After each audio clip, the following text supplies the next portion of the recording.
어디서 시임이 말에 토를 달아. 제사는 장남 거야. 니들 몫은 없어. 시어머니는 뜨겁게 달궈진 동태전을 집어 제 뺨을 매섭게 후려쳤어요. 10년 동안 120번의 제사상을 홀로 차려낸 며느리에게 돌아온 건 얼굴에 들러붙은 뜨거운 튀김옷과 시댁 식구들의 비웃음 뿐이었어요. 아, 그래요? 그럼 조상님 제사상은 앞으로 귀한 장손 모시고 잘들 치르세요. 저는 정성껏 차린 제사상을 모조리 바닥으로 쓸어 엎었어요. 그리고 그 위에 편의점에서 사온 컵라면 10개를 와르르 쏟아부었습니다. 아이고, 조상님 성에 이게 무슨 짓거리야? 뒷목을 잡고 쓰러지는 시어머니와 길길이 날뛰는 시댁 식구들을 뒤로 한 채 저는 미련 없이 현관문을 나섰습니다. 그날의 컵라면 제사상은 그들 인생을 뿌리째 뒤흔들 복수극의 시작이었죠.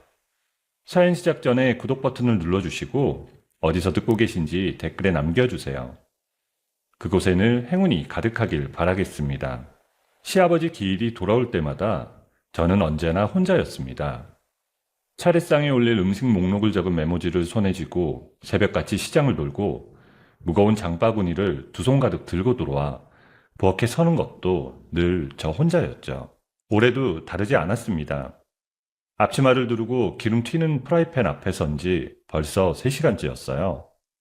땀이 등을 타고 흘러내렸고 이마에 맺힌 땀방울이 눈가로 흘러들어 따끔거렸지만 손을 닦을 틈도 없었습니다. 이게 벌써 몇 번째인지 셀 수도 없었어요. 결혼한 지 10년, 아이가 없다는 이유 하나로 저는 이 집안의 모든 대소사를 도맡아 치러왔습니다. 명절이든 기일이든 집안에 무슨 일이 생기면 전화는 언제나 제 번호로 먼저 왔어요. 동태전이 노릇하게 익어가는 냄새가 부엌을 가득 채울 무렵 거실에서 왁작지껄한 웃음소리가 터져 나왔습니다. 현관문이 열리는 소리와 함께 시어머니의 목소리가 들렸어요. 아휴, 우리 집안 기둥, 우리 장손 준혁이 왔어? 할미가 얼마나 보고 싶었는데 어서 와라 내 새끼. 저는 고개를 돌려 거실 쪽을 바라봤습니다. 첫째 아주버님과 형님이 고등학생 조카 준혁이를 앞세우고 빈손으로 들어서고 있었어요. 손에 든 것이라곤 아주버님의 자동차 열쇠뿐이었습니다. 어머니, 차가 어찌나 막히던지 혼났어요. 우리 귀한 준혁이 학원 마치는 시간 맞춰서 모시고 오느라 늦었네요. 동서 혼자 고생이 많네. 아이고, 무슨 소리야. 손에 물 묻힐 일 뭐 있다고. 귀한 장손 데려오느라 고생했다. 피곤할 텐데 어서 저기 푹신한 소파에 앉아 쉬거라. 저는 다시 프라이팬으로 시선을 돌렸습니다. 부엌과 거실 사이 문턱 하나가 이렇게 다른 세상을 나눠놓고 있었죠. 저는 기름 앞에 서 있고 저들은 소파에 앉아 웃고 있었습니다.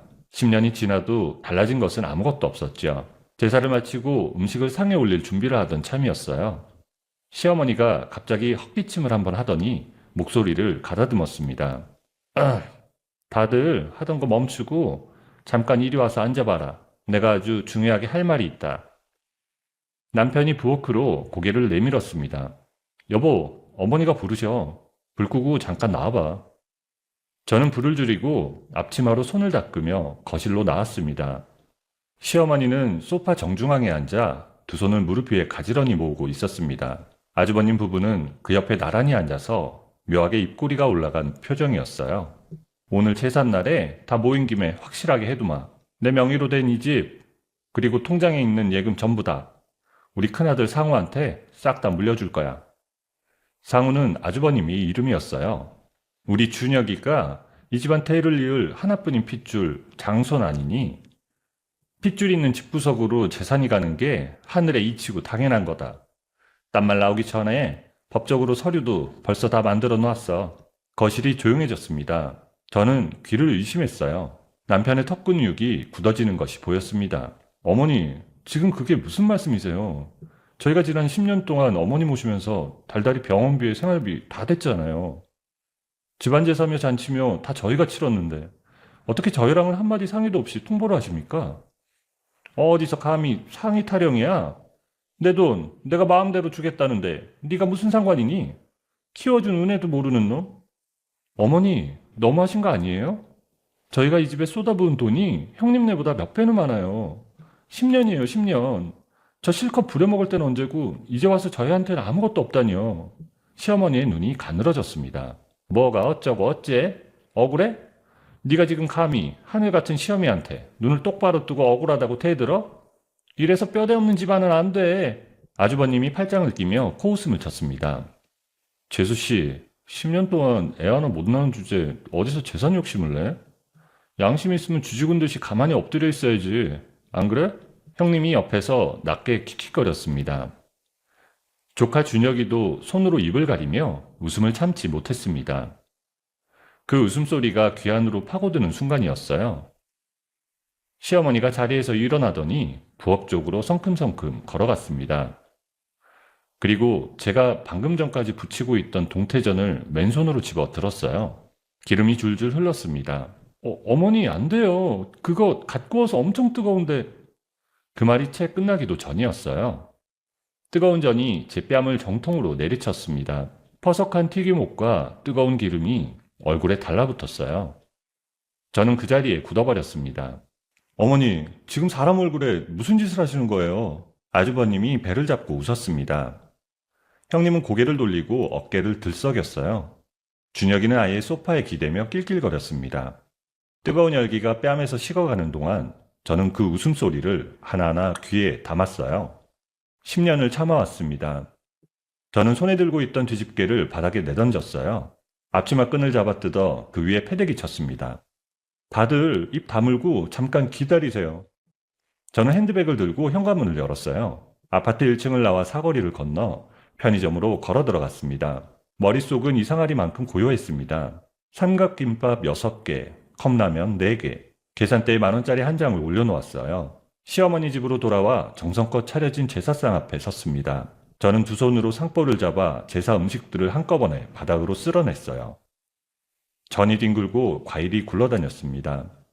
그 위에 편의점 봉지를 뒤집어 컵라면과 삼각김밥을 쏟아놓았어요. 아휴, 맙소사.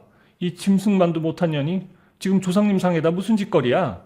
야, 너 단단히 미쳤구나. 이 여자가 진짜 돌았나? 잘 들으세요. 오늘 이 시간부로 저는 당신들 같은 쓰레기 집안 사람 아닙니다. 그 귀한 장소 모시고 평생 잘들 사세요.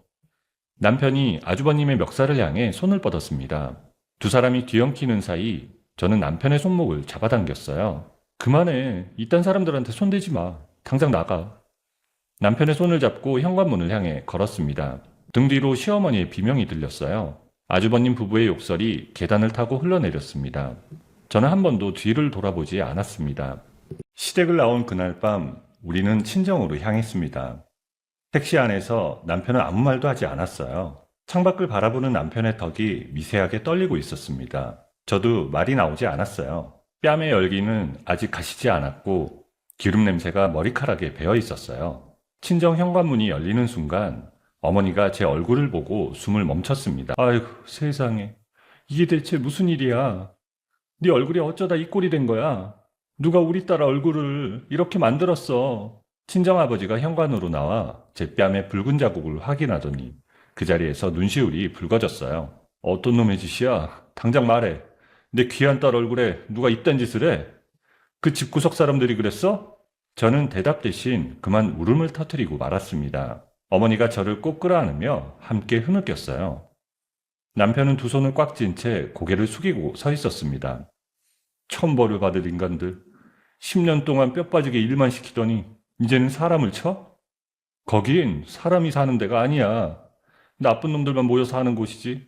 그날 밤 4사람은 거실에 둘러앉아 밤을 지샜습니다.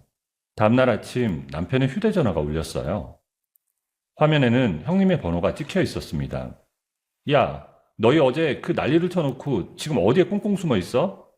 너희 때문에 어머니 충격받아서 병원에 쓰러지셨잖아. 당장 병원으로 튀어와서 병원비 계산하고 어머니 앞에서 무릎 꿇고 싹싹 빌어. 당장 안 와? 형수님, 다시는 저한테 전화하지 마세요. 병원비요? 형님네가 알아서 하세요. 이제 우리 부부 그 집안이랑 아무 상관없는 남이에요. 남편은 전화를 끊고 형님 번호를 차단했습니다. 그 모습을 보며 저는 남편의 손을 꼭 쥐었어요. 우리는 그날 오전 바로 부동산에 연락했습니다. 시댁 근처 전셋집을 내놓았어요. 전화를 끊고 남편이 긴 숨을 내쉬었습니다. 잘 된 거야. 그 집구석 근처에서 계속 살았으면 내가 화병이 나서 먼저 죽었을 거야. 이제 다 끝났어. 맞아요. 나도 이제야 숨을 좀 편하게 쉴 수 있을 것 같아. 이제 우리 둘만 생각하고 살아요. 며칠 뒤 남편 혼자 짐을 가지러 신혼집에 들렀습니다. 저는 따라가겠다고 했지만 남편이 말렸어요. 당신은 여기 가만히 있어. 나 혼자 얼른 다녀올게. 당신이 그 사람들 꼴을 다시 봐서 뭐 하겠어. 보기 싫은 얼굴들은 나 혼자 볼 테니까 걱정 말고 쉬고 있어. 하지만 아파트 앞에는 아주버님이 기다리고 있었습니다. 두꺼운 패딩을 걸치고 두 팔을 벌려 남편의 앞을 막아섰어요. 야, 이 나쁜 자식아. 네가 지금 제정신이야? 키워진 부모를 매정하게 버리고 도망간 놈이 어디서 짐을 빼? 여기가 네 집이야? 형이야말로 양심이 있으면 그런 소리 하지 마. 지난 10년 동안 우리 부부 피땀 흘려 번 돈이랑 내 마누라 고생한 거, 형네 식구가 다 공짜로 부려먹은 거 내가 잊은 줄 알아? 부모 재산 독차지하려고 동생 부부 쫓아낸 진짜 나쁜 놈은 바로 형이야. 뭐? 이 자식이 진짜 돌았나? 너 내가 누군지 알아? 형한테 감히 눈을 똑바로 떠? 너 한마디만 더 짓거려봐. 당장 니네 회사 사장한테 전화해서 너 당장 회사에서 쫓겨나게 만들어버릴 테니까. 그래, 당장 해봐. 해보라고. 나도 형이 어머니 재산 빼돌린 거 싹 다 경찰에 신고해버릴 테니까 누가 먼저 망하나 끝까지 가보자고. 아주버님이 남편의 멱살을 잡으려는 순간 마침 지나가던 주민이 경찰에 신고했습니다. 출동한 경찰 앞에서 아주버님은 씩씩거리다 결국 발길을 돌렸어요. 남편이 집에 돌아와 그 이야기를 전하는 동안 저는 속이 울렁거렸습니다. 이제 진짜 그 집구석이랑은 끝이에요. 연락처도 다 바꾸고 다시는 마주치지 말아요. 그래, 약속할게. 이제 정말 우리 둘만 보고 새롭게 시작하는 거야. 우리는 남은 집을 모두 빼내어 친정 근처 낡은 빌라로 이사했습니다. 보증금을 치르고 나니 통장 잔고가 빠듯했어요. 좁고 낡은 집이었지만 저는 이상하게 어깨가 가벼웠습니다. 짐을 다 풀고 저는 오래된 노트북을 켰어요. 시집살이를 하는 내내 툭툭 써두었던 이야기들이 파일 폴더 안에 잔뜩 쌓여 있었습니다. 억울함이 쌓일 때마다 혼자 키보드를 두드리며 풀어냈던 이야기들이었어요. 주인공이 시댁의 온갖 횡포를 통쾌하게 갚아주는 이야기였습니다. 저는 플랫폼에 계정을 만들고 첫 화를 올렸어요. 처음엔 조회수가 2자리였습니다. 그래도 괜찮았어요. 글을 쓰는 동안만큼은 가슴속 응어리가 조금씩 풀리는 것 같았거든요. 남편은 회사에서 새로운 프로젝트를 맡았다며 밤늦게까지 자료를 들여다보기 시작했습니다. 여보, 나 회사에서 이번에 엄청 큰일을 맡았어. 남이 시키는 거 돕는 게 아니라 내가 책임자가 돼서 처음부터 끝까지 다 이끄는 일이야. 이거 성공하면 우리 돈 많이 벌어서 넓은 집으로 이사 갈 수 있어. 어머, 정말요? 당신 실력 알아줄 줄 알았어. 밥 든든하게 해줄 테니까 열심히 해봐요. 무조건 크게 성공할 거야. 우리는 좁은 식탁에 마주 앉아 라면을 끓여 먹으며 웃었습니다. 오랜만에 느끼는 평온한 밤이었어요. 그런데 그 평온이 채 한 달을 넘기지 못했습니다. 남편이 주도하던 프로젝트에서 핵심 데이터가 외부로 흘러나갔다는 보고가 회사에 올라갔습니다. 남편이 퇴근하지 못하고 회사에 남아있다는 연락을 받은 건 밤 11시가 넘어서였어요. 여보, 대체 밤중에 무슨 일이에요? 회사에서 무슨 큰 사고라도 났어요? 내가 너무 걱정되니까 제발 숨기지 말고 다 말해봐요. 나도 지금 머리가 복잡하고 뭐가 뭔지 하나도 모르겠어. 내가 책임지는 중요한 정보가 밖으로 샜다는데 회사 사람들이 다 나를 의심하면서 노려봐. 당장 회사에서 쫓겨나게 생겼어. 저는 식탁 위에 노트북을 올려두고 글을 쓰는 척하며 남편을 기다렸습니다. 자정이 넘도록 화면만 바라보고 있었어요. 그때 플랫폼의 알림창에 편집자의 메시지가 하나 도착했어요. 작가님, 주무시나요? 지금 당장 통화 가능하십니까? 작가님 쓰신 글이 지금 인터넷에서 난리가 났어요.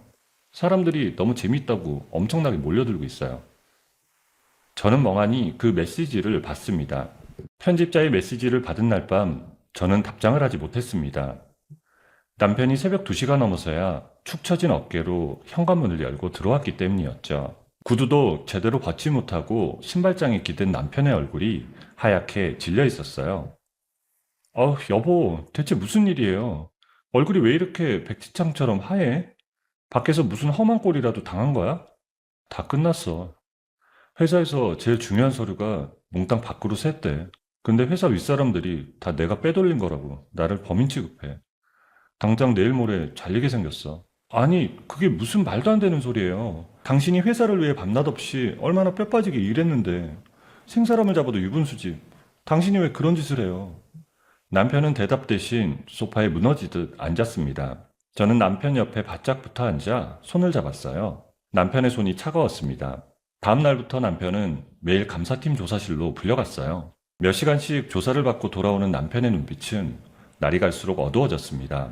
그러던 어느 날 회사의 주요 거래처 이사가 갑자기 계약 파기를 선언했다는 소식이 들려왔습니다. 그 거래처 이사는 가만 보니까 우리 형 대학 직속 후배더라고. 형이 뒤에서 다 조종한 게 틀림없어. 나를 아예 매장시키려고 작정을 한 거야. 저는 숨이 멎는 것 같았어요. 세상에, 피를 나눈 친형이 어떻게 동생 밥줄을 끊어나요? 아주버님이 기어이 우리를 길거리에 나앉게 하려고 그런 짓까지 꾸민 거란 말이에요? 그것뿐만이 아니야.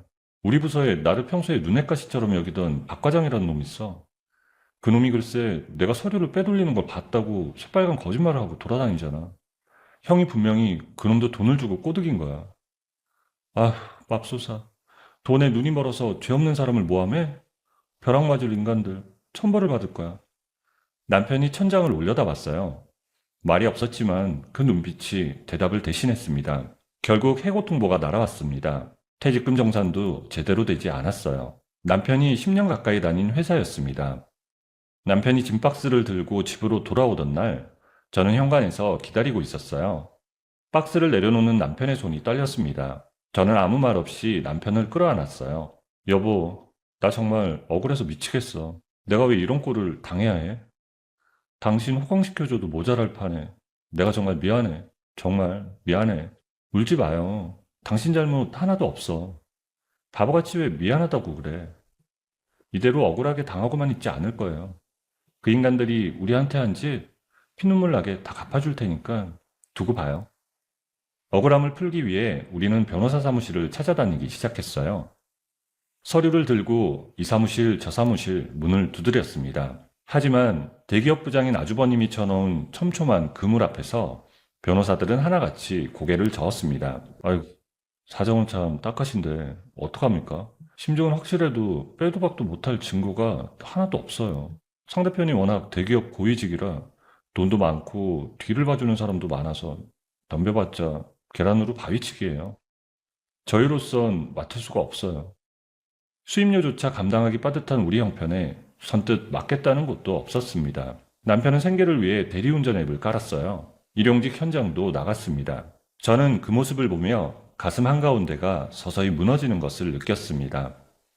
아휴, 내 팔자야. 내 남편 저렇게 추운 길거리에 나가서 고생하는 꼴을 어떻게 봐. 가만히 있으면 안 돼. 나라도 죽기 살기로 돈을 벌든가 그 인간들 흉악한 짓거리를 세상 천지에 다 까발리든가 해야지. 안 그러면 우리 두 사람 다 굶어 죽어. 저는 노트북을 열었습니다. 플랫폼에 쌓아둔 원고 파일을 꺼냈어요. 손가락이 키보드 위에 올라가는 순간 뭔가가 터지는 것처럼 글이 쏟아졌습니다. 억울함이었습니다. 분노였죠. 그리고 반드시 이겨내고야 말겠다는 이를 악문 다짐이었습니다. 남편이 추운 밤거리로 나가 대리운전을 하는 동안 저는 잠을 줄이며 원고를 썼어요. 새벽 3시에도 4시에도 키보드 소리가 멈추지 않았습니다. 그러던 어느 날 밤이었어요. 연재 중인 플랫폼 화면을 열었다가 저는 눈을 의심했습니다. 실시간 인기작품 순위 화면에 제 소설 제목이 올라와 있었어요. 조회수가 1시간 사이에 수만 단위로 뛰어오르고 있었습니다. 어머, 세상에. 하느님 맙소사. 이게 다 뭐야? 숫자가 왜 이렇게 쑥쑥 올라가? 내 눈이 삔 건가? 내 글을 이렇게 많은 사람들이 본단 말이야? 댓글창을 열었습니다. 수백 개의 댓글이 실시간으로 달리고 있었어요. 아이고, 10년 묵은 채증이 싹 다 내려가네. 우리 얄미운 시어머니랑 똑같아서 감정이입 제대로 하고 갑니다. 작가님 글 쓰느라 고생했어요. 제사상 엎을 때 박수 치면서 소리 질렀잖아요. 나쁜 시댁 식구들 아주 쫄딱 망하게 해주세요. 너무 재미있어요.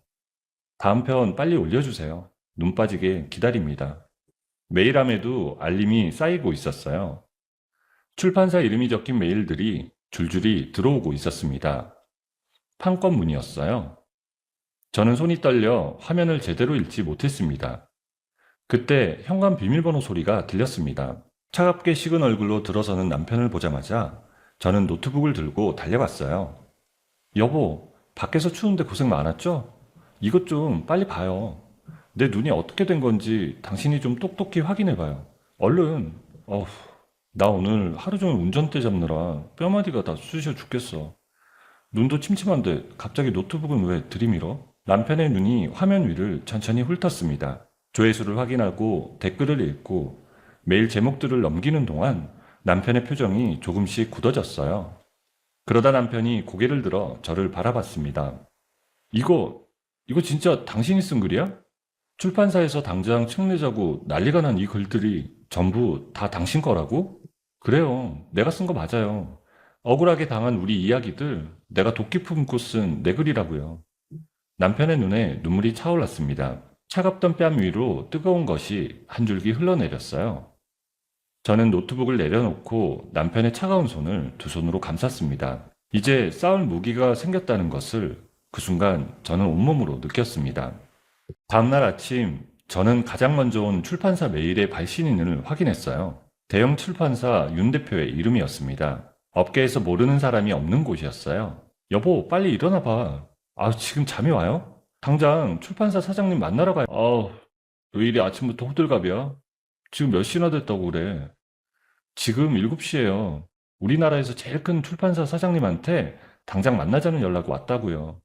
얼른 화장실 가서 씻고 나와요. 오전 미팅 자리에서 윤 대표는 커피잔을 내려놓기도 전에 본론을 꺼냈습니다. 작가님, 제가 출판 바닥에서 20년 굴렀지만 이렇게 속이 뻥 뚫리고 재미난 글은 난생 처음 봐요. 당장 계약하시죠. 책뿐만이 아니라 그림으로 그리는 만화 판권까지 싹 다 제가 최고 대우로 모시겠습니다.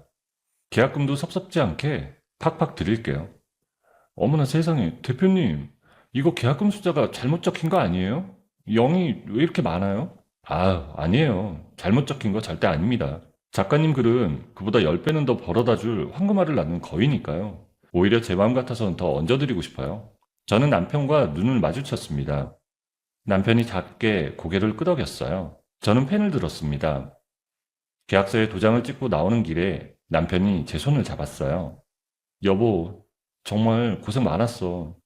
당신 그동안 시댁에서 구박받고 마음고생한 거 이제야 보상받는구나. 내가 다 눈물이 난다. 아휴, 울긴 왜 울어. 이건 이제 겨우 시작일 뿐이야. 우리 앞길에 쨍하고 해 뜰 날만 남았다고요. 은행 앱을 열어 통장 잔고를 확인한 것은 그날 오후였어요. 화면에 찍힌 숫자를 보고 손이 떨렸습니다. 저는 소파에 누워있던 남편에게 휴대전화를 내밀었어요. 여보, 이리 와서 이것 좀 봐봐요. 은행에서 돈이 들어왔는데 이거 진짜 가짜 돈 아니지? 우리 통장에 찍힌 돈 맞지? 남편이 화면을 보더니 상체를 번쩍 일으켰습니다. 오, 이게 다 얼마야? 평생 만져보지도 못할 돈이 하루아침에 들어왔잖아. 세상에, 맙소사. 그래요. 진짜 우리 돈이에요. 여보, 이제 밤마다 덜덜 떨면서 남의 차 대리운전 안 나가도 돼. 당신 이제 고생 끝이라고요. 남편이 소파에서 벌떡 일어나 저를 들어올렸습니다. 그러다 그 자리에서 그만 엉엉 울음을 터뜨렸어요. 어깨가 들썩이고 목소리가 갈라졌습니다. 저도 남편의 등을 두드리며 함께 울었어요. 기쁨인지 서러움인지 구분이 되지 않는 눈물이었습니다. 며칠 뒤 남편은 대리운전 앱을 삭제했습니다. 그리고 제 앞에 앉아 진지한 얼굴로 말했어요. 여보, 나 이제 당신 매니저 할게. 출판사 사람들 만나고 골치 아픈 계약서 따지고 인터넷에 나쁜 댓글 다는 놈들 혼내주는 거 다 내가 앞장서서 할 테니까 당신은 편하게 글만 써. 나 회사에서 일 꼼꼼하게 하던 거 알잖아. 어머, 정말 그럴래요? 당신이 내 뒷바라지 다 해준다고? 진짜 잘할 자신이 있어요? 그럼 당신 남편이 그 정도도 못할까 봐? 내 마누라 지키고 돕는 일인데 세상에서 내가 제일 잘할 수 있어.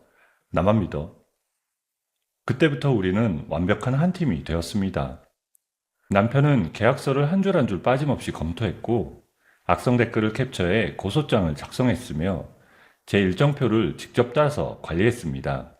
저는 오직 글 쓰는 일에만 집중할 수 있었어요. 소설은 출간되자마자 베스트셀러 1위에 올랐습니다. 시집살이에 지친 독자들이 들불처럼 몰려들었어요. 방송에서 다루고 신문에서 소개했습니다. 서점 한쪽 벽면이 통째로 제 책 표지로 채워졌습니다. 내가 쓴 거야. 내 이야기. 넉넉해진 형편으로 우리가 제일 먼저 한 일은 변호사를 찾는 것이었어요. 이번에는 달랐습니다. 대형 로펌의 문을 열고 들어서자 변호사가 먼저 자리에서 일어나 악수를 청했습니다.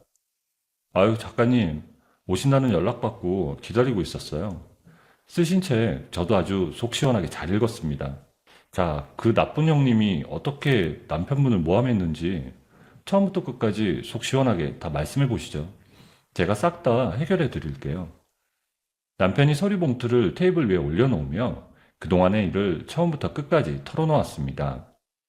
변호사팀은 즉각 움직였습니다. 조사 결과는 며칠 만에 나왔어요. 아주버님이 박 과장에게 돈을 건넨 정황, 거래처 이사와 수상한 자금이 오간 흔적들이 하나씩 드러났습니다. 하지만 변호사가 서류를 테이블에 내려놓으며 말했습니다. 상황은 100% 이해했고요. 돈이 오간 냄새도 풀풀 납니다. 근데 그 형님을 깜방에 쳐넣으려면 딱 잡아뗄 수 없는 아주 확실한 증거가 필요해요. 그 사람 큰 회사 부장이라 교활해가지고 지금 어설프게 건드렸다간 미꾸라지처럼 쏙 빠져나갈 거예요. 아, 속 터져. 그럼 그 나쁜 인간을 그냥 두 눈 뜨고 지켜만 보란 말씀이세요? 당장 벼락을 내려도 시원찮을 판에. 아닙니다. 도가내든 쥐잡듯 천천히 숨통을 조여야죠. 일단 형님은 내버려 두고 남편분을 억울하게 쫓아낸 그 회사 사장부터 족칠게요. 확실하게 덜미를 잡을 수 있거든요. 우리는 남편을 해고한 중소기업 사장을 찾아갔습니다. 변호사가 서류를 펼치자 사장의 얼굴이 순식간에 굳었습니다. 사장님, 여기 도노간 장부랑 증거들 다 있습니다. 멀쩡한 사람 억울하게 내쫓은 이 더러운 짓거리가 세상에 까발려지면 사장님 회사 문 닫는 건 시간 문제고 사장님도 쇠고랑 차요. 아시겠습니까? 아, 이러지들 마십시오. 제가 죽을 죄를 졌어요. 당장 내일이라도 박 부장님 다시 회사로 모실 테니까 제발 경찰에는 넘기지 말아주세요. 됐습니다. 사장님 같은 사람 밑에서 내가 다시 일할 것 같습니까? 그딴 회사에 다시는 발끝도 들이기 싫습니다. 사장이 고개를 들었습니다. 대신 내가 밤낮 없이 커피 쏟아가며 만들어낸 내 기술, 그 기술 주인 자리를 나한테 당장 넘기십시오. 안 그러면 이 서류 들고 당장 경찰서로 갈 테니까 알아서 하세요. 사장의 손이 잠시 멈칫했습니다. 그러나 테이블 위의 서류를 다시 한번 내려다보더니 결국 볼펜을 들었습니다. 합의서에 도장이 찍히는 소리가 작은 사무실 안에 또렷하게 울렸습니다. 남편이 합의서를 챙겨 사무실을 나서며 처음으로 환하게 웃었어요. 여보, 드디어 내 새끼 같은 내 기술을 되찾았어. 원래부터 내가 피땀 흘려 만든 내 거였다고. 장하다 내 남편. 억울하게 뺏긴 거 드디어 찾아왔네. 이제 진짜 온전히 당신 거니까 우리 이걸로 보란듯이 떵떵거리고 살아봐요. 아주버님은 아직 건드리지 않았습니다. 결정적인 증거를 손에 쥐는 날을 위해 우리는 조용히 기다리기로 했습니다. 남편은 되찾은 기술을 바탕으로 벤처기업 설립 서류를 준비했어요. 저는 세운고를 열었습니다. 낡은 빌라를 떠나 한강이 보이는 아파트로 이삿짐을 옮기던 날, 우리는 엘리베이터 안에서 마주보며 웃었습니다. 여보, 우리 그 지긋지긋한 단칸방에서 한강 보이는 좋은 아파트로 왔네. 다 당신 덕분이야. 다음엔 저기 저 구름 닿는 데까지 더 높고 넓은 데로 이사 가자. 그래요. 우리 그 사람들 다 보란 듯이 더 높이 더 꼭대기까지 올라갈 거예요. 우리 앞길은 이제 막 뚫렸으니까요. 이사한 지 한 달이 지난 어느 오후 방송국에서 섭외 연락이 왔습니다. 유명 토크쇼였어요. 올해의 작가로 초대하고 싶다는 내용이었습니다. 여보, 세상에 방금 방송국에서 전화가 왔어요. 나보고 올해 제일 잘 나가는 작가라면서 텔레비전에 나와달래요. 나 방송 나가도 될까요? 방송 나가는 건 좋은데 당신 얼굴은 꼭꼭 숨기고 나가자. 그 못된 인간들이 당신 잘 나가는 꼴 보고 또 무슨 해코지 할지 몰라. 아직은 조심해야 해. 맞아요. 당신 말이 100번 옳아요. 내 얼굴은 절대 안 보여줄 거예요. 눈만 쏙 빼놓고 얼굴 싹 가리는 가면 쓰고 나갈게요. 방송 당일 저는 화려한 깃털 가면을 쓰고 스튜디오 의자에 앉았습니다. 진행자가 첫 질문을 던졌어요. 아유, 작가님, 시청자분들이 제일 궁금해하는 게 하나 있습니다. 소설 속에 나오는 그 독한 시어머니랑 얄미운 시댁 식구들 말입니다. 그게 진짜 작가님이 직접 겪으신 실제 이야기라는 소문이 아주 파다하던데 사실일까요? 네, 뜬구름 잡는 헛소문 아닙니다. 제가 10년 동안 그 집구석에서 뼈 빠지게 고생하면서 제가 직접 겪은 제 이야기가 맞아요. 스튜디오 안이 조용해졌습니다. 저는 천천히 입을 열었어요. 10년간의 시집살이를, 제사상을 없던 날을, 뜨거운 동태전으로 뺨을 맞던 그 순간을 담담하게 털어놓았습니다. 말하는 내내 손은 떨리지 않았어요. 방송이 나간 직후였습니다. 인터넷이 들끓기 시작했어요. 여보, 여보, 아주 난리 났어. 인터넷에 당신 이야기로 도배가 됐어. 사람들이 제일 많이 찾는 검색어 1등이 당신 방송 이야기야. 어머나 세상에. 이것 좀 봐. 뜨거운 동태전 뺨따기. 이게 1등으로 올라왔네. 사람들이 이 나쁜 시어머니가 대체 누구냐고 아주 벌떼처럼 들고 일어났어. 사람들이 사건의 실제 인물을 찾기 시작했어요. 시댁 식구들의 신상을 파헤치려는 움직임이 걷잡을 수 없이 번져나갔습니다. 저는 그 흐름을 가만히 바라봤어요. 막을 생각이 없었습니다. 그 무렵 남편의 스타트업이 정식으로 문을 열었습니다. 남편이 되찾은 기술은 업계에서 주목받던 것이었죠. 사무실을 차리고 직원을 뽑고 첫 제품 시연을 마친 날, 남편은 퇴근하자마자 저를 끌어안았습니다. 여보, 오늘 우리 회사 기계 보여주는 자리에 누가 구경 왔는지 알아? 아, 뜸들이지 말고 얼른 말해봐요. 대체 누가 왔길래 이리 신이 났어? 돈 아주 빵빵하게 대주는 유명한 벤처 투자자 강 대표라고 있어. 그 사람이 글쎄, 당신 소설 열혈 팬이지 뭐야? 당신 팬이라면서 우리 회사에 어마어마한 돈을 투자하겠다고 덜컥 약속하고 갔어. 가만 보니까 당신 훌륭한 마누라다 단단히 봤네. 내 덕분에 돈방석에 앉게 생겼어. 아휴, 암요. 지당하신 말씀입니다. 내가 지금까지 잘 버티고 회사 차린 것도 몽땅 다 우리 예쁜 마누라 덕분이지. 평생 당신 업고 다닐게. 투자 계약이 성사되었습니다. 금액을 확인한 남편이 한동안 말을 잇지 못했어요. 남편 회사는 그날부터 눈에 띄게 달라졌습니다. 직원이 늘었고 사무실이 넓어졌죠. 비즈니스 매거진 기자가 찾아와 남편의 사진을 찍어갔습니다. 표지에 남편의 얼굴이 실린 잡지를 받아든 날, 남편은 쑥스럽다며 잡지를 뒤집어 놓았어요. 이 잘난 얼굴을 왜 자꾸 엎어놔요? 사진이 기가 막히게 잘 나왔구먼. 아주 환칠하니 텔레비전 나오는 탤런트 같네. 아, 남사스럽게 그만해. 사람들 보는 책에 내 얼굴만 대문짝하게 나오니까 쥐구멍이라도 숨고 싶구만. 우리는 바쁜 일정 속에서도 주말만큼은 우리 둘만의 시간을 지켰습니다. 한강이 내려다 보이는 호텔 꼭대기층 레스토랑에서 저녁을 먹었어요. 창밖으로 서울 야경이 펼쳐졌습니다. 여보, 우리 10년 전에 처음 만나서 데이트했던 곳 기억나요? 거기가 어디였지? 어디긴 어디야. 당신 학교와 허름한 분식집이었지. 돈 없어서 라면 하나에 김밥 2줄 시켜놓고 나눠 먹었잖아. 맞아. 그 좁은 김밥집에서 밥 먹던 우리가 이렇게 삐까뻔쩍한 호텔 꼭대기에서 비싼 밥을 먹게 될 줄 누가 꿈에나 알았겠어요? 나도 상상도 못했지. 근데 여보, 난 고생하던 그때보다 우리 둘이 떵떵거리고 사는 지금이 100번, 1000번 더 좋아. 앞으로 당신도 호강시켜줄게. 친정 부모님께는 외제차 열쇠를 먼저 드렸습니다. 어머니가 열쇠를 받아들고 한참을 말을 잇지 못했습니다. 아휴, 맙소사. 우리 딸이 이 비싼 외제차를 샀단 말이야? 나 같은 늙은이가 이런 걸 타도 되는겨? 차라리 너희들도 좋은 거 사 입고 맛있는 거 사 먹지. 엄마, 그런 소리 마세요.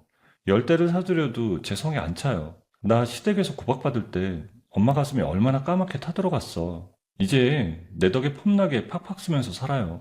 전원주택 계약서를 드리던 날, 친정아버지는 마당 한가운데 서서 한참 동안 하늘만 바라봤습니다. 등이 떨리고 있었어요. 아버지, 마음에 드세요? 공기 좋은 데서 이제 엄마랑 편하게 지내라고 샀어요. 그래, 내 새끼. 고생만 하던 내 새끼가 이렇게 성공해서 애비 집도 사주고 이제 죽어도 여한이 없다. 장하다. 드라마 판권 계약이 체결된 날 저녁, 남편이 직접 만든 파스타를 식탁에 올렸습니다. 자, 우리 집 기둥 오셨습니까? 텔레비전 드라마로 만드는 돈을 우리나라에서 제일 많이 받는다며? 아우 장해. 진짜 축하해 여보. 나 혼자 잘해서 된 일인가? 내 옆에서 든든하게 지켜준 우리 남편 덕이지. 우리 두 사람 모두 아주 칭찬해. 건배. 다음날 아침 저는 커피 한 잔을 들고 거실 창가에 앉았습니다. 따뜻한 햇살이 바닥에 길게 깔렸습니다. 노트북을 열고 새 원고 첫 줄을 쓰기 시작했어요. 이 평화가 완벽하다고 느끼던 바로 그때였어요. 남편이 거실 소파에서 리모컨을 들어 텔레비전을 켰습니다. 그런데 남편이 갑자기 볼륨을 높이며 자리에서 일어났어요. 여보, 하던 거 당장 멈추고 빨리 이리 와봐. 어서 텔레비전 좀 봐봐. 저는 커피잔을 내려놓고 텔레비전 앞으로 걸어갔습니다. 화면 하단에 빨간 긴급 속보 자막이 흘러나오고 있었어요. 저와 남편은 동시에 손을 멈추고 화면을 주시했습니다. 화면 속 앵커가 또렷한 목소리로 사건을 전하고 있었습니다. 지역 명문고에서 발생한 집단 학교폭력 사건의 주동자가 경찰에 체포되었다는 내용이었어요. 화면에는 모자이크 처리된 가해 학생의 뒷모습이 비쳤습니다. 남편이 텔레비전 화면을 향해 한 걸음 다가섰어요. 여보, 저 교복 우리 조카 준혁이가 입고 다니는 그 교복 아니야? 저기 수갑차고 고개 숙인 놈 저거 뒷모습이 영락없이 준혁이 같은데? 맞아요. 저 덩치며 학교 마크며 틀림없는 준혁이에요. 세상에 밖에서 힘없는 애들을 저 지경으로 패고 다녔단 말이에요? 앵커의 목소리가 이어졌습니다. 가해 학생이 동급생을 수개월에 걸쳐 상습적으로 폭행하고 금품을 빼앗은 것도 모자라 그 장면을 몰래 촬영해 온라인에 유포했다는 내용이었어요. 피해 학생이 여럿이었습니다. 남편이 리모컨을 천천히 내려놓았어요. 아무 말도 하지 않았습니다. 저도 말이 나오지 않았어요. 그날 오후부터 인터넷이 달아오르기 시작했습니다. 네티즌들이 가해 학생의 신원을 파헤쳤고 몇 시간이 채 지나지 않아 준혁의 이름과 아주버님의 직장이 각종 온라인 커뮤니티에 퍼져나갔어요. 아이고, 인터넷에 형님 이름까지 대문짝만하게 떴어. 자식 농사 망친 것도 모자라서 회사에서 힘없는 사람들 괴롭힌 갑질까지 싹 다 들통이 났네. 그러게 말이에요. 우리한테 하던 그 못된 버릇 밖에서도 똑같이 하고 다녔나 봐요. 밑에 사람들을 얼마나 쥐어짰으면 사람들이 벌떼같이 들고 일어났겠어요. 아주버님 회사 제품 불매운동이 시작되었어요. 회사 측은 하루도 버티지 못했습니다. 그날 저녁 뉴스에는 아주버님이 회사에서 즉각 해고되었다는 짤막한 후속 보도가 나왔습니다. 아, 콧대 높던 대기업 부장님이 하루아침에 길바닥에 나앉게 생겼네. 그렇게 우리 무시하고 떵떵거리더니 결국 지 무덤 지가 판 거지. 다 뿌린 대로 거두는 거예요. 남의 눈에 피눈물 나게 했으니 본인들은 피를 토할 차례지. 하나도 안 불쌍해요. 며칠 뒤 피해 학생 학부모들이 민사소송을 제기했습니다. 합의금 규모가 어마어마했어요. 직장을 잃은 아주버님과 형님은 전 재산을 처분해야 하는 처지에 몰렸습니다. 그 소식이 전해지고 얼마 지나지 않아 시어머니가 쓰러졌다는 연락이 왔어요. 급성 뇌졸중이었습니다. 반신마비 판정을 받았다고 했어요. 아휴, 아무리 나한테 모질게 굴었던 시어머니라도 몸 반쪽을 못 쓰는 신세가 됐다니 사람 아비를 모른다더니 꼴이 말이 아니네. 잠시 마음 한켠이 흔들렸습니다. 하지만 다음 소식이 바로 뒤를 이었어요. 합의금 마련에 정신이 없는 첫째네 부부가 병원비가 없다며 시어머니 입원 수속을 거부했다는 것이었어요. 기가 막혀서 말이 안 나온다. 자기한테 전 재산 다 물려준 친어머니가 쓰러졌는데 돈 아깝다고 병원에 내팽개쳐? 저것들이 그러고도 사람 새끼야? 어머니가 그렇게 귀하고 끼고 돌던 장손이랑 큰아들이잖아요. 결국 자기가 믿었던 핏줄한테 고스란히 버림받은 거네요. 참 허무하네. 그러던 어느 날 아침이었어요. 남편 회사 보안팀장에게서 급한 전화가 걸려왔습니다. 사장님, 큰일 났습니다. 지금 인터넷에 우리 회사가 남의 기술을 베꼈다는 아주 나쁜 헛소문이 쫙 퍼지고 있어요. 막을 새도 없이 걷잡을 수 없이 퍼져나가고 있어요. 뭐라고? 우리가 피땀 흘려 만든 기술을 베꼈다고? 대체 어떤 놈이 그딴 말도 안 되는 거짓말을 퍼뜨리고 다니는 거야? 당장 찾아내.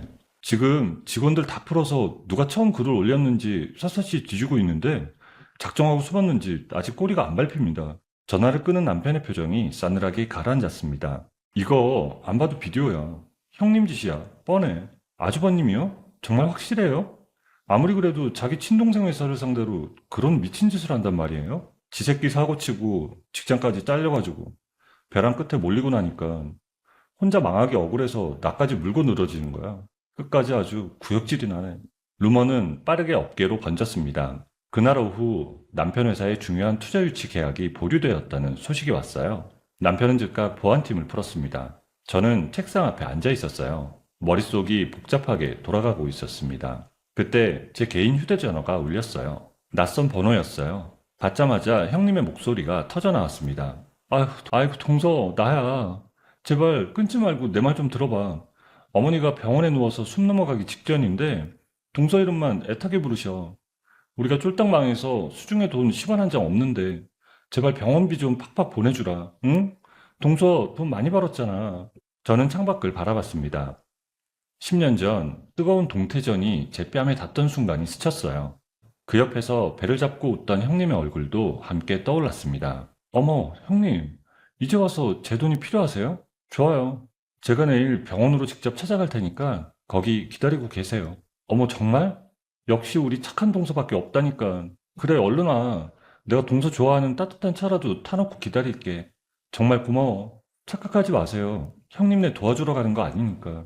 내가 고용한 무서운 변호사들 싹 다 데리고 갈 테니까 법대로 따질 준비나 단단히 하고 계세요.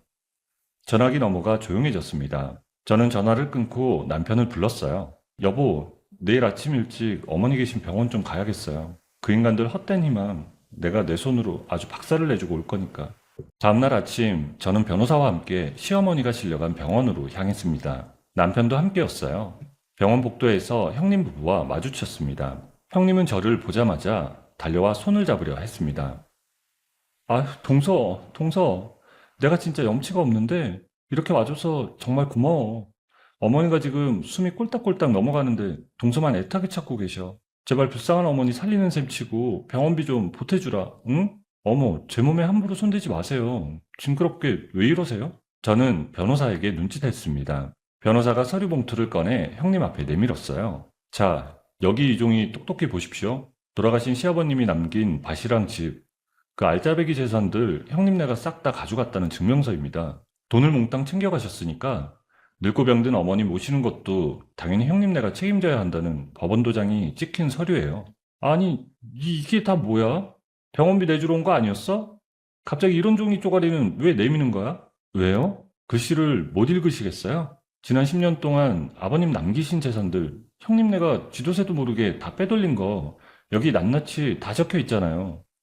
입에 단 거 다 챙겨 드셨으면 어머니 똥오줌 치우는 것도 형님네가 하셔야지. 어디서 뻔뻔하게 빈손으로 쫓겨난 우리한테 와서 손을 벌려요? 아주버님이 앞으로 나서며 목소리를 높였습니다. 야, 너 지금 누구한테 눈을 똑바로 뜨고 삿대질이야. 지금 돈 없어서 길바닥에 나앉게 생긴 형님한테 이딴 서류 조가리로 겁주는 거야? 겁주는 게 아니라 있는 그대로 사실을 말하는 거잖아. 양심이 있으면 어머니 병원비는 형이 사채빚을 내서라도 끝까지 책임져야지. 어디서 또 우리한테 짐을 떠넘기려고 들어? 변호사는 이미 해당 서류를 병원 원무과와 관할구청에 제출해 둔 상태였습니다. 법적으로 부양 의무자가 명확하게 특정되었어요. 아주버님 부부가 서류를 외면할 방법은 없었습니다. 형님이 복도 바닥을 내려다보며 입술을 깨물었어요. 아주버님은 씩씩거렸지만 아무 말도 하지 못했습니다. 그 귀한 장손이랑 두 분이서 지극정성으로 어머니 잘 모시세요. 우린 이만 가볼 테니까. 다신 우리 앞에 그 뻔뻔한 얼굴 들이밀지 마시고요. 병원을 나서는 발걸음이 가벼웠습니다. 그로부터 며칠 뒤였어요. 남편 회사 보안팀장이 사무실로 뛰어들어왔습니다. 사장님, 드디어 찾아냈어요. 우리 회사 깎아내리는 그 몹쓸 거짓 소문. 제일 처음 인터넷에 퍼뜨린 놈 컴퓨터 주소를 샅샅이 뒤져서 꼬리를 딱 잡았습니다. 그래? 그 몹쓸 짓을 한 놈이 대체 어디 숨어있는 누구야? 당장 말해. 그게 말입니다. 사장님 친형님 되시는 분 집 컴퓨터에서 나온 흔적입니다. 틀림없는 100% 사실이고요. 제가 목숨 걸고 장담합니다. 남편이 서류를 받아들고 변호사에게 전화를 걸었어요. 그날 오후 압수수색이 진행되었습니다. 아주버님 자택 서재 한켠에서 개인 서버 한 대와 대포폰 두 대가 발견되었어요. 변호사가 저와 남편을 사무실로 불러 서버에서 복원된 파일들을 펼쳐놓았습니다.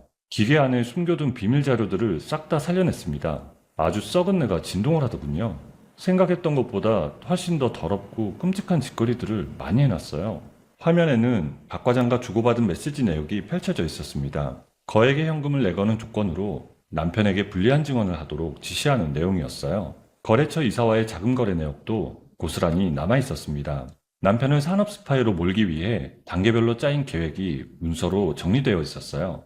남편이 화면을 보며 한동안 아무 말도 하지 않았습니다. 두 손이 테이블 위에서 천천히 주먹을 쥐었습니다. 아, 짐승만도 못한 인간. 동생 앞길 망치려고 돈으로 사람 매수하고 가짜 증거까지 이렇게 치밀하게 만들어놨어? 피를 나눈 형이 어떻게 나한테 이럴 수 있어? 여보, 이제 다 끝났어요.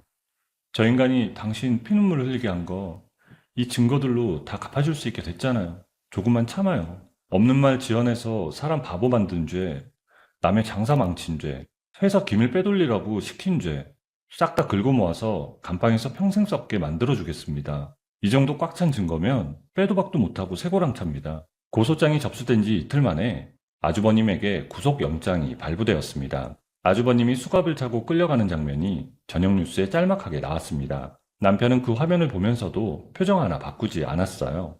참 이상하지? 내 친형이 수갑 차고 밧줄에 꽁꽁 묶여서 질질 끌려가는 꼴을 보는데 내 마음이 왜 이렇게 파도 하나 없이 고요할까? 눈물 한 방울 안 나네. 당연하죠. 우리한테 한 몹쓸 짓 생각하면 저건 벌 받는 축에 못 껴요. 그래, 알턴이가 쏙 빠진 기분이야. 길고 길었던 더러운 악연이 이제야 진짜 끊어진 거야. 그게 다야. 이미 가산을 탕진한 첫째네는 아주버님의 변호사 선임비조차 마련하지 못했습니다. 사채까지 끌어다 썼다는 소문이 들려왔어요. 시어머니는 결국 변두리 요양병원으로 옮겨졌습니다.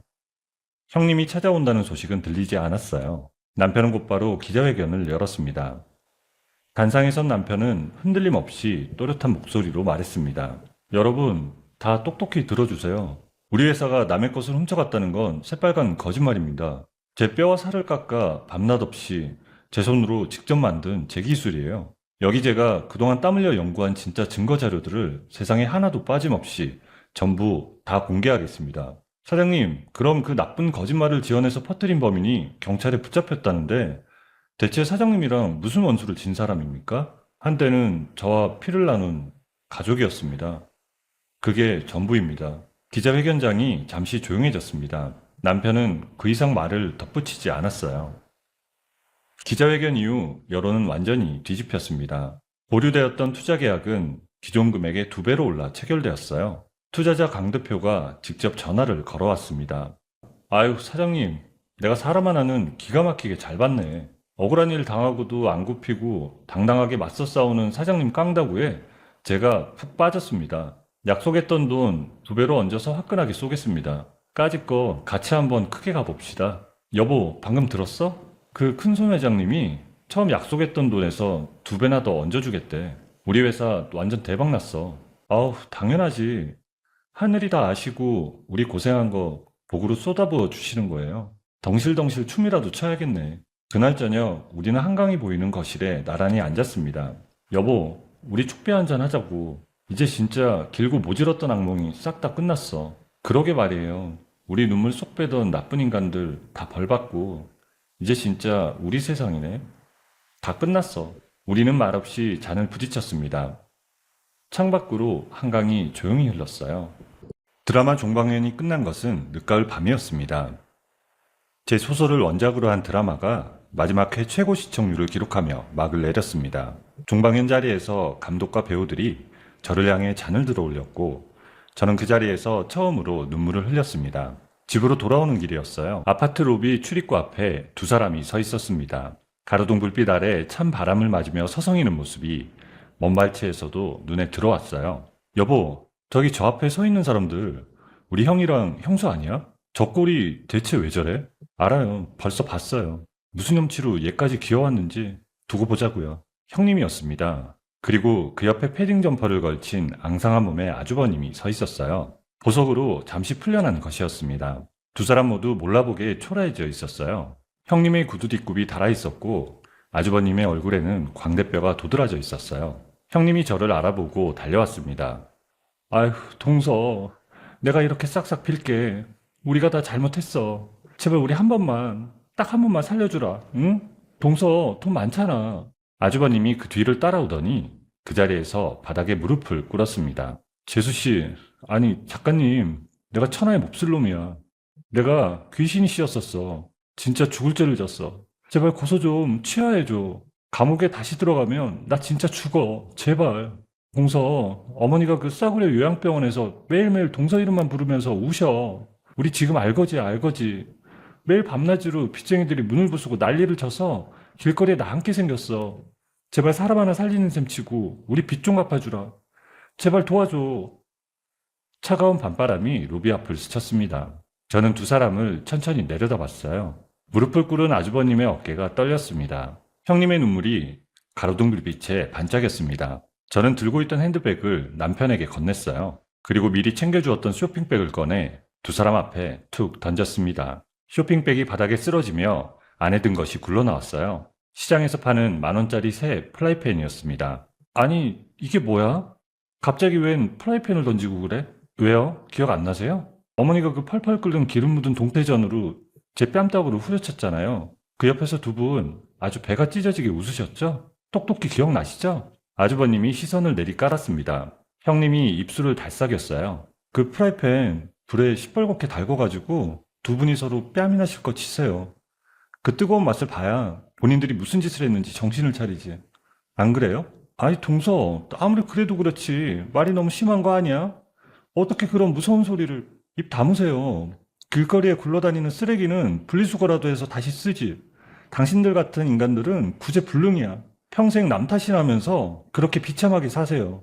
아주버님이 고개를 들었습니다. 눈가가 벌겠습니다. 마지막으로 똑똑히 경고할 테니까 잘 들어요.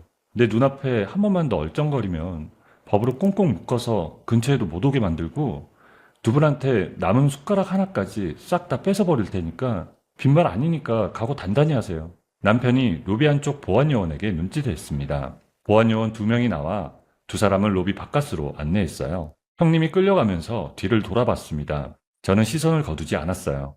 유리문이 닫혔습니다. 남편이 제 핸드백을 돌려주며 제 얼굴을 살폈어요. 여보, 많이 놀랬지? 괜찮아? 마음 안 좋은 거 아니야? 괜찮아요. 저 사람들 저렇게 비참하게 비는 꼴을 보니까 생각보다 마음이 아주 편안하고 후련해요. 이제 진짜 내 마음에 맺힌 응어리가 다 풀렸어요. 저는 코트를 벗어걸고 소파에 앉았습니다. 그 뒤로 계절이 한번 바뀌었어요. 조카가 소년원에 수감되었다는 소식이 들렸습니다. 첫째 내가 끝내 파산했다는 소문도 들렸어요. 그리고 봄이 오기 전 시어머니가 요양병원 병실에서 조용히 숨을 거뒀다는 연락이 왔습니다.